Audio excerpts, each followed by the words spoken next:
Qui aurait pu imaginer qu'un des plus grandioses palais privés des États-Unis d'Amérique naîtrait non pas d'une grandeur familiale ancestrale, mais des ambitions d'un homme qui vit le jour non pas dans un château, mais dans une maison ordinaire à Mannheim, en Allemagne, loin de l'éclat des salons new-yorkais. Personne ne le savait alors que ce garçon, Otto Hermann Kahn, fils d'un employé bancaire non noble, bien que respecté, construirait un jour un lieu qui deviendrait le symbole d'une époque, l'inspiration pour une immortalité littéraire et, simultanément, une énigme cachée dans les collines de Long Island. Il semblait impossible qu'un homme qui, dès sa jeunesse, avait dû lutter pour sa place dans la société, érigea une maison capable de rivaliser avec les palais européens. Mais la question que nous posons déjà maintenant, pourquoi Kahn avait-il besoin de créer non pas simplement une résidence, mais une forteresse de grandeur sur une colline artificielle? Que cherchait-il à prouver au monde, ou peut-être à lui-même?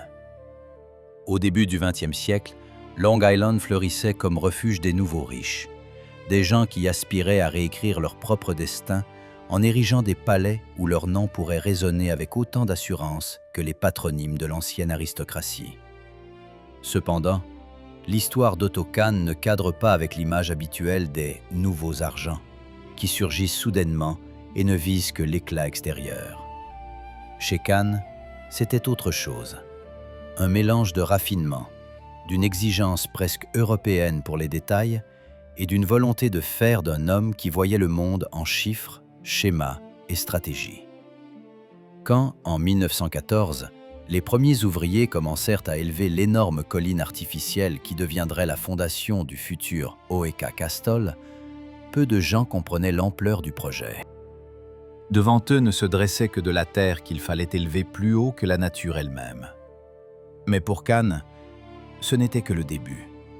Il voulait que sa maison s'élève non seulement physiquement, mais symboliquement, afin qu'aucun regard lancé depuis les vallées environnantes ne puisse ignorer ce qu'il créait. Et pourtant, dès le moment de la naissance de ce colosse, on sentait déjà une légère teinte de tragédie. Une maison destinée à survivre à ses premiers propriétaires, à l'époque et à l'idée même de luxe privé, était déjà alors quelque chose de plus qu'une simple résidence. Le contraste initial saute aux yeux ici. Un homme qui avait commencé comme modeste employé bancaire se proposait maintenant de construire la deuxième plus grande maison privée du pays tout entier. Et bien que les murs ne fussent encore qu'en train de s'élever, le spectateur d'aujourd'hui peut sentir comment quelque chose de prédestiné s'entrelace dans cette histoire. La croissance de Kahn, son influence, son rêve de beauté et de puissance, tout cela nous mène à la question qui reste encore ouverte. Que se cache derrière la façade de la plus ambitieuse résidence privée de Long Island? Le chemin vers ce mystère ne fait que commencer. Pour comprendre pourquoi Otto Hermann Kahn vit même la possibilité de construire non pas une maison, mais un monde entier, il faut revenir à ses origines, à ses racines qui le limitaient à la fois et formaient son worldview particulier. Il naquit en 1867 à Mannheim, dans une famille juive où l'on valorisait l'éducation, le travail et la discipline. Son père, banquier de profession, ne possédait ni titre ni domaine foncier, mais possédait ce qui, en Allemagne à cette époque, était valorisé non moins: la réputation d'un homme honnête, doté d'un esprit précis. Dans son enfance, le futur créateur d'Oeka Castle étudia dans un Realgymnasium, puis effectua son service militaire obligatoire et ensuite s'engagea dans la sphère bancaire, où il se mit rapidement à remarquer ce que les autres ne voyaient pas: les structures cachées, les flux de capitaux, les points faibles et les opportunités. Chaque avancement de sa carrière n'était pas une question de chance, mais une question de calcul. À la fin du XIXe siècle, il déménagea à Londres, où il travailla dans la maison bancaire Speyer & Co. Et plus tard, au début des années 1900, il émigra aux États-Unis d'Amérique, rejoignant la puissante maison Kuhn, Loeb & Co.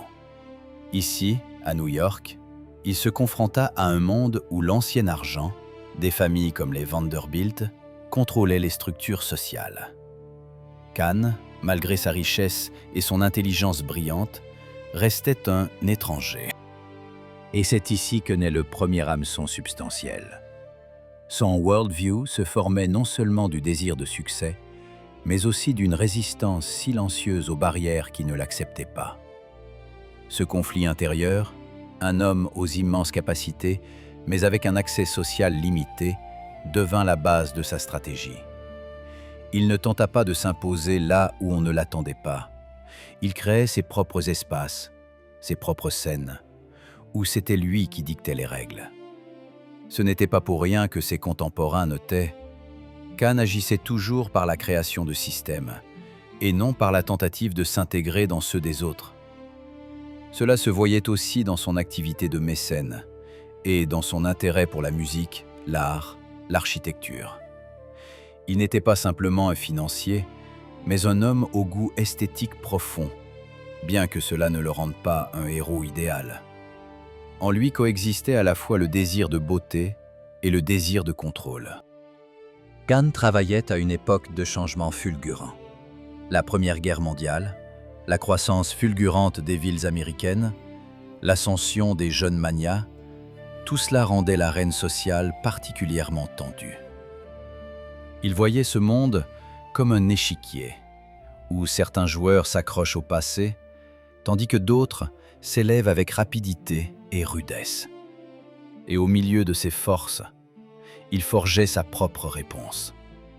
Non pas construire une usine ou une chaîne d'agences bancaires, mais créer quelque chose d'aussi matériel que symbolique. Une maison qui serait la forme tangible de ses convictions. À ce moment de sa vie, s'était déjà formée sa première stratégie fondamentale. Quand le système ferme les portes, il construit sa propre maison avec sa propre entrée. Et cette entrée, comme le montrera l'histoire suivante, deviendrait l'un des symboles architecturaux les plus discutés du XXe siècle. C'est là que se cache un tournant inattendu qui déterminera le cours ultérieur des événements. La construction d'Oeka Casto n'était pas simplement une ambition, mais un geste philosophique, l'expression d'une vision du monde formée par la lutte, le calcul et l'aspiration à la beauté. Au moment où Otto Kahn décida fermement de construire sa propre résidence à Long Island, il savait déjà, ce ne serait pas simplement une maison, ce serait un espace où l'architecture deviendrait un langage, et chaque ligne, une expression de position. À début du XXe siècle, il s'était transformé en une figure si influente que son nom était prononcé au même rang que les plus grands financiers du pays. Mais l'influence, c'est une face de la médaille. L'autre, le sentiment qu'il reste autre, même parmi ceux qui lui enviaient. C'est précisément cette dualité qui le poussait à l'idée de créer quelque chose d'aussi parfait qu'il en devienne un argument en soi. Le choix du lieu était stratégique. Long Island vivait son âge d'or, devenant le lieu où les nouvelles élites américaines construisaient des manoirs avec l'ampleur des palais européens. Mais Kahn ne voulait pas être un riche ordinaire copiant un ancien monde. Il aspirait à une architecture qui s'adressait à l'histoire tout en la dépassant. Son goût penchait vers la Renaissance italienne, vers des formes pures, la symétrie, des structures où chaque détail est subordonné à la géométrie globale de la force. Et pourtant, même ce style, entre ses mains, cessait d'être une simple hommage à l'esthétique. Il se transformait en idée d'ordre. Dès qu'il acquit l'immense terrain à Cold Spring Harbor, commença un travail qui épouvanterait n'importe quel ingénieur. La colline sur laquelle se dresse aujourd'hui Oeka Caso n'est pas un don de la nature. C'est un immense remblai, créé par les mains de milliers d'ouvriers, qui pendant des semaines et des mois déplaçaient la terre pour élever la future maison au-dessus de tout l'entourage. Kahn ne construisait pas simplement une maison en hauteur. Il construisait un fondement pour la fondamentalité. Il a littéralement surélevé la terre pour créer un point depuis lequel la maison regarderait la vallée de haut en bas. Les ingénieurs se rappelaient que les travaux semblaient sans fin. Grues, wagonnets, hommes qui, pas à pas, transformaient une surface plane en une plateforme monumentale. Et il est important ici de sentir la dramaturgie cachée. Un homme qui avait commencé de zéro élève maintenant la terre pour sa résidence, comme s'il réécrivait la géographie. Ce n'était pas un geste de richesse, c'était un geste d'autodéclaration. Kahn était un commanditaire méticuleux. Il veillait sur les plans, discutait des matériaux, exigeait l'harmonie des proportions. Son partenaire fut l'architecte Delano, un homme qui semblait comprendre le langage de Kahn sans mots. Ensemble, ils créèrent un projet qui n'était pas simplement grand, il était conçu pour inspirer le respect. La maison devait être belle, mais pas douce, majestueuse, mais pas théâtrale. C'était une architecture de force, cachée sous l'apparence de l'élégance. Cependant, déjà au moment où le projet ne faisait qu'esquisser ses contours, surgissait la question qui, aujourd'hui, semble inévitable. Kahn n'essayait-il pas de compenser par l'échelle du bâtiment ce qui semblait inaccessible dans la société? Cette colline n'était-elle pas, littéralement et métaphoriquement, un moyen de s'élever au-dessus de ceux qui ne l'acceptaient pas dans leur cercle fermé? Ou au contraire, construisait-il un espace où la beauté et l'ordre, ses valeurs personnelles, pourraient enfin s'exprimer pleinement? La réponse reste encore cachée. Mais une chose est déjà claire. La construction d'Oeka Castle devint le début d'une odyssée architecturale, dans laquelle chaque colonne, chaque balcon, chaque mètre de terre remblayé est une partie de la biographie d'un homme qui voulait prouver au monde que la force peut s'exprimer par la symétrie et le pouvoir par la proportion. Et tout cela rend le chapitre suivant encore plus intrigant, car la maison qui commençait comme un idéal deviendra plus tard une légende, un mythe. Quand le fondement fut enfin mis en place et que la colline remblayée acquit ses contours définitifs, sous les yeux des ouvriers et des architectes, apparut pour la première fois la véritable échelle du dessin. Il devint alors évident. Oeka Castle ne serait pas simplement une maison pour la famille. Ce serait une sorte de citadelle moderne, une forteresse de culture, d'intelligence et de pouvoir symbolique. C'est précisément alors, dans le silence du chantier où flottait l'odeur de terre fraîche et de chaux, que commença à se former cette légende que l'on appellera plus tard la Renaissance américaine. Les travaux avançaient à vive allure, mais chaque détail exigeait une attention. Kahn ne tolérait pas les compromis. Il voulait que tout, du liage des pierres au angle d'inclinaison des escaliers, corresponde à des principes esthétiques stricts qu'il considérait presque comme mathématiques.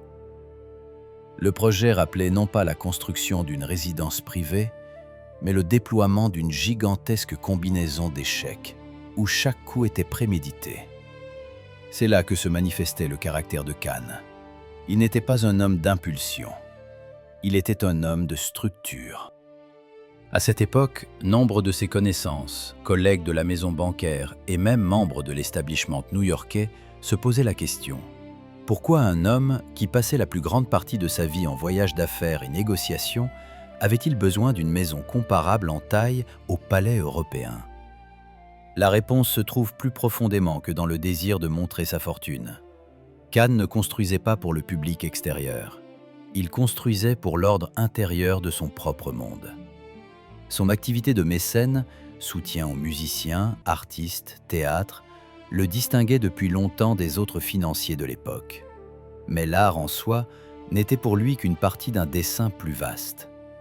Il voyait dans l'art et l'architecture des moyens de construire un monde où la beauté forme la conscience. La maison était pour lui une sorte de laboratoire d'idéaux. Un lieu où l'esthétique et la raison se rencontrent et commencent à dicter leurs règles à la vie environnante. C'est précisément pourquoi le cœur central de la future résidence ne fut ni un salon, ni une salle de banquet, mais une cour intérieure, un cloître inspiré du silence monastique et de la stricte symétrie des palais italiens. Pour certains, cela semblerait un choix étrange. Pourquoi, dans la maison d'un milliardaire, un espace rappelant une galerie monastique? Mais pour Kahn, c'était fondamental. Il aspirait à créer un lieu où l'ordre et le calme existeraient indépendamment du monde extérieur. Un monde bruyant, chaotique, irrégulier. Le cloître devint le cœur de la maison, comme un métronome intérieur dictant le rythme à toute la résidence. Le paradoxe est que plus Oeka Castle grandissait, plus les conversations autour de lui s'intensifiaient. Les journaux le mentionnaient comme la plus audacieuse construction privée de la côte Est. Les critiques d'architecture spéculaient. Kahn ne tentait-il pas de ressusciter les principes italiens de l'État-château à l'échelle américaine? Les envieux grommelaient qu'il essayait d'acheter un statut. Les amis, au contraire, disaient qu'il construisait pour la première fois une maison correspondant à son monde intérieur, strict, harmonieux et incroyablement exigeant. Ce qui est intéressant, c'est que Kahn lui-même ne commentait pas ces rumeurs. Il n'aimait pas expliquer ses décisions. Il préférait le langage des actes. Et c'est pourquoi la maison continuait de grandir, comme si elle matérialisait l'idée silencieuse qu'il avait un jour formulée à ses proches. Si la beauté et l'ordre peuvent exister quelque part, ils doivent commencer par la maison où tu vis. Mais déjà alors, avant même que la dernière tuile ne soit posée, surgissait une nouvelle intrigue que personne ne formulait à voix haute. Ce maison, si conceptuelle, si parfaitement construite, pourrait-elle devenir une vraie maison, remplie de vie humaine, et non un musée de la pensée? Ou bien était-elle, dès le début, créée comme un monument, et non comme un logement? Pour l'instant, pas de réponse. Mais l'ombre de cette question se pose déjà sur les échafaudages, et le premier éclat du marbre, annonçant une histoire où la beauté et l'humanité ne vont pas toujours de pair. Quand les murs extérieurs d'Oeka Castle commencèrent à s'élever au-dessus de l'horizon de Long Island, il devint clair que le projet dépassait les cadres d'une résidence privée. La maison n'était pas encore achevée, mais elle vivait déjà sa propre vie, changeant l'attitude des entourages envers la notion même de richesse. Ouvriers, architectes, ingénieurs, chacun qui arrivait sur le chantier ressentait un étrange mélange de discipline et de grandeur, comme s'il participait non pas à une construction, mais à la création d'une nouvelle époque. Kahn apparaissait presque quotidiennement sur le chantier. Il pouvait rester plusieurs minutes en silence, étudiant un nouveau fragment de la façade, puis soudainement souligner un détail que personne d'autre que lui ne remarquait. « Cette ligne perturbe le souffle de l'espace », disait-il, et exigeait de refaire l'élément qui semblait idéal à la majorité. Son perfectionnisme était si intransigeant qu'il paraissait parfois excentrique. Mais plus tard, beaucoup reconnaissaient « c'est précisément cette rigidité qui transforma Oeka Castle en chef-d'œuvre. » La maison grandissait horizontalement et verticalement à la fois. Les escaliers s'entrelacent. Les ailes du bâtiment s'étendaient de chaque côté comme les branches d'un arbre géant. Et les couloirs intérieurs commençaient à former un système complexe dans lequel même les bâtisseurs expérimentés pourraient se perdre. Et pourtant, dans cette ramification se sentait une logique. Kahn exigeait que l'espace se soumette à l'homme, et non l'homme à l'espace. Aucune pièce fortuite, aucune décision de compromis. Chaque zone devait avoir une fonction et un sens. Une place particulière était occupée par les pièces dédiées à l'art. Le futur salon de musique était conçu comme un sanctuaire du son, avec de hauts plafonds, une géométrie acoustique idéale et des fenêtres qui laissaient passer la lumière, comme si elle participait elle aussi à la composition. Les invités à qui Kahn montrait les premiers plans se rappelaient sa phrase. La musique, c'est l'ordre des émotions. L'architecture, l'ordre de l'espace. Elles doivent résonner ensemble. Pendant ce temps, la maison devenait un centre d'attraction non seulement pour les spécialistes, mais aussi pour le grand public. Les gens des villes voisines venaient jusqu'à la clôture pour apercevoir au moins de loin le « château du banquier ». Les journaux publiaient des articles avec des allusions à une mégalomanie. Certains affirmaient que Kahn construisait un équivalent américain des palais des Médicis. D'autres, qu'il essayait de graver son nom dans l'histoire par l'architecture plutôt que par la finance. Et bien que la plupart de ces interprétations fussent superficielles, elles contenaient une note importante. Aux yeux des gens, cette maison était destinée à survivre à son créateur. Au fond de toute cette histoire se cachait un nœud psychologique.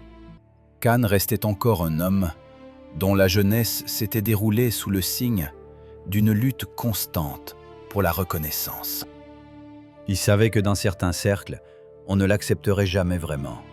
Ni la richesse, ni l'influence n'effaçaient son étrangeté et son origine juive.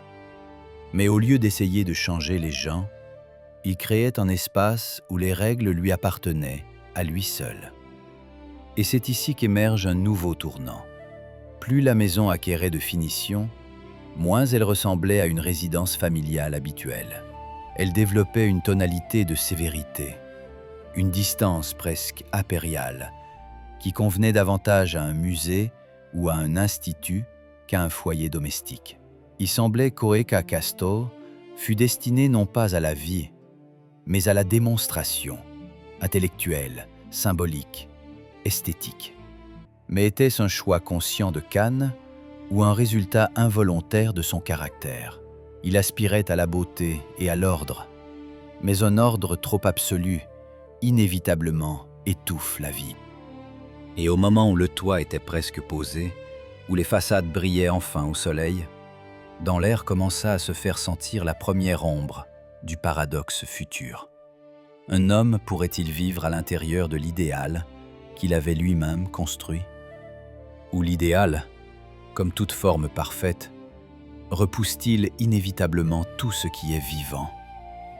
La réponse est encore à venir, mais il est déjà trop tard pour reculer. Oeka Castle devient une réalité, majestueuse, précise et dangereusement impeccable. La crise entra dans la vie d'Oeka Castle non par un geste dramatique du destin, mais par le tremblement économique qui saisit le pays à la fin des années 20. Quand, en octobre 1929, le marché boursier s'effondra, le monde d'Otto Hermann Kahn commença à basculer. Son expérience bancaire lui permettait de comprendre l'ampleur de ce qui se passait. Mais même lui ne pouvait arrêter la réaction en chaîne. La splendeur extérieure d'Oeka Castle, cette grandiose forteresse de sa volonté, se trouva soudain entourée d'une fragile réalité financière.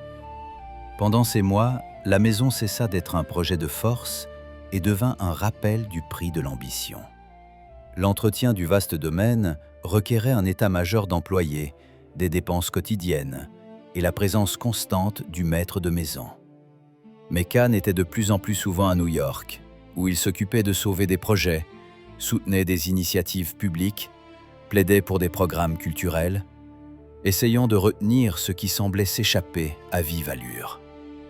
La crise devint précisément ce hook pivot qui força le changement d'objectif.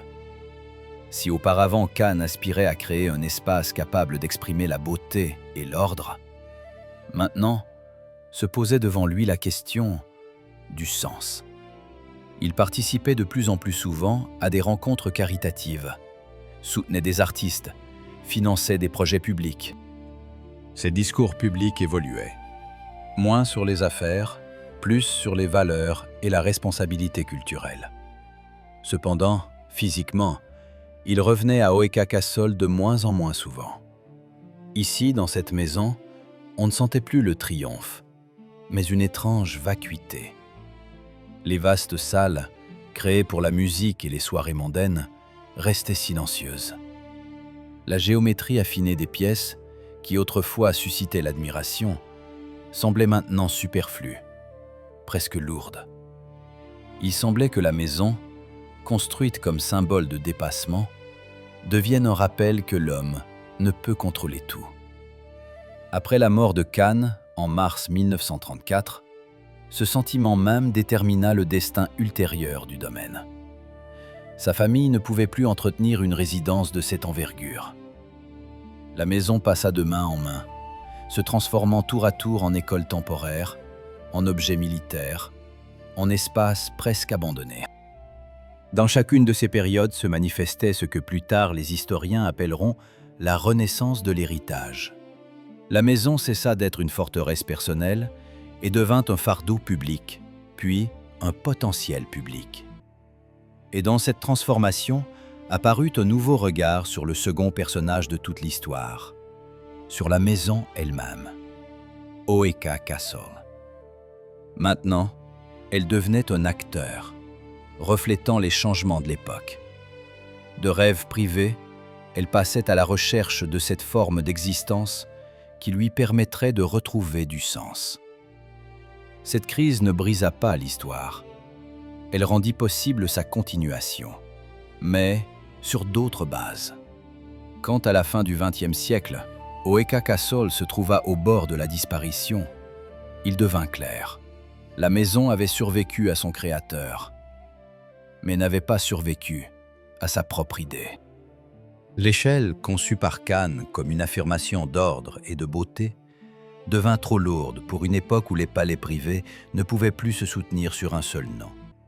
Et c'est ici qu'apparut un nouveau personnage, non individuel, mais collectif. Un groupe d'historiens, d'architectes et d'entrepreneurs vit dans les ruines non pas un fardeau, mais une chance de rendre à l'Amérique un morceau perdu de sa mémoire culturelle. La renaissance du domaine commença modestement. Étude des archives, restauration des plans originaux, retour des détails authentiques. Non pour le luxe, mais pour le sens. Ainsi, la maison, construite comme un manifeste personnel, se transforma en objet patrimonial, un espace où l'histoire devint plus importante que les ambitions. Aujourd'hui, Oeka Castle vit autrement.